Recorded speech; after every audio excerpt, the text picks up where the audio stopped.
Imagine you have $24 a day to spend on your needs. How would you spend it? Budget A, $8 on beneficial factors like stress relievers, things that make you feel good, look good, and be the best version of yourself. $4 on healthy food, $1 on entertainment, $7 on training for your future, and $4 on the people that you love. Or budget B, where $3 are spent on beneficial factors, but you are craving more. $5 on addictive entertainment that is doing nothing for you and making you waste your money. $6 on delicious but bad for you food that is not making you feel satisfied. $7 on training for your future, but you are not able to concentrate. And $3 lost because you weren't paying attention. Which budget would you pick?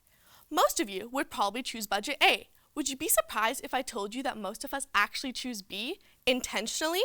These budgets represent how we spend our time. If you had 24 hours in a day, what would you choose to prioritize? Healthy food, the people you love, or is most of it spent on social media and procrastinating about things we need to do?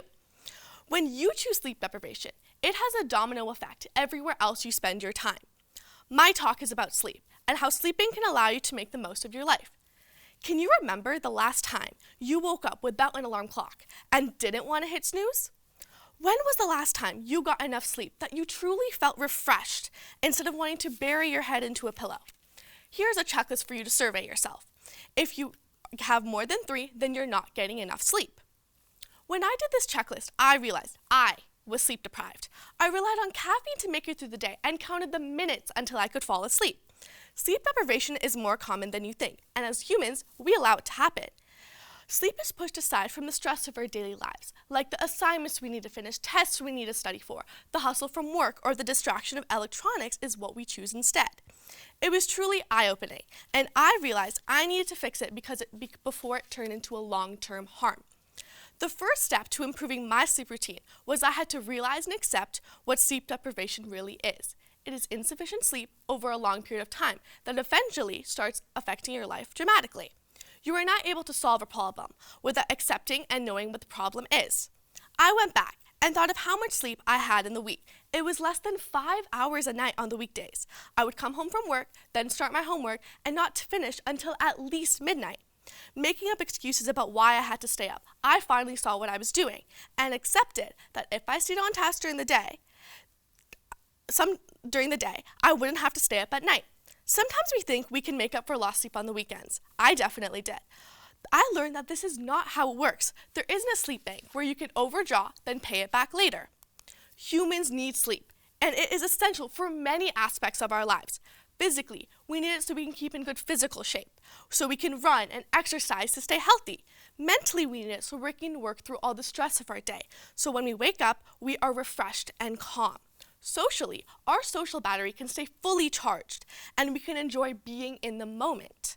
Emotionally, so you can stay stable and show your true personality, not the tired version of it. Think of yourself when you were sleep deprived. Are you a ray of sunshine? Do you have endless energy to get things done? Are you writing brilliant papers and walking around relaxed? Probably not. Instead, you're whiny, cranky, your emotions are heightened, and everything feels overwhelming. Your cognitive functions dive, and your intellectual ability declines. Our critical thinking and creative mind are fading. Your stress and anxiety keep on adding up from the sleepless nights. During the night, your unconscious mind works through your troubles so that when you wake up in the morning, you feel much better. But without that, your mind continues to race and the problem doesn't go away. Now, some of this we are already aware of. But did you know that this majorly affects you medically too? It can destroy your immune system, disrupt your blood sugar levels that you can become pre-diabetic. Your arteries can become clogged and fragile, leading you to a cardiovascular disease, stroke, or heart failure. Have you ever realized you were very hungry when you were tired? This is because less sleep brings concentrations of a hormone that makes you feel hungry while ignoring a companion hormone that tells you you are satisfied. Now, this is a lot to take in, but it needs to be understood for your well-being. You can fix it now to prevent risk in the future. One of the huge changes you can make is to sleep a minimum of 6 to 8 hours a night. You may say that this is hard and you don't have time, but are you sure? We are programmed to think that we don't have time and to procrastinate instead.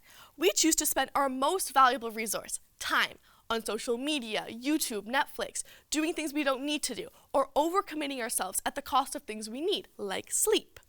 I have been in the same boat before, until I realized the importance of this resource. I decided to make a change and stop using the excuse, I don't have time, and to make time. One of the best things that worked for me is to improve my time management. If I finished everything in the day, I would be able to sleep earlier at night. But you need to continuously keep the routine and commit to fixing your sleep schedule. A helpful way is to go to sleep 15 minutes earlier every day, and eventually you will feel much different in the morning. Something else that has particularly worked for me is having a self-care routine before bed. It doesn't have to be complex, it is just something that calms you down. Lastly, we need to stay away from the distraction of electronics, as that is what's keeping us up at night. If we get off electronics earlier, it'll be much easier to fall asleep, which will allow us extra time to rest. There are many techniques to fix your sleep deprivation, but they will only be effective if you are open to making changes. The next time you find yourself thinking of where to spend those $24, think what you should prioritize and how you are going to spend time, your most valuable resource, because no amount of productivity will replace the feeling you get from a good night's sleep. Thank you.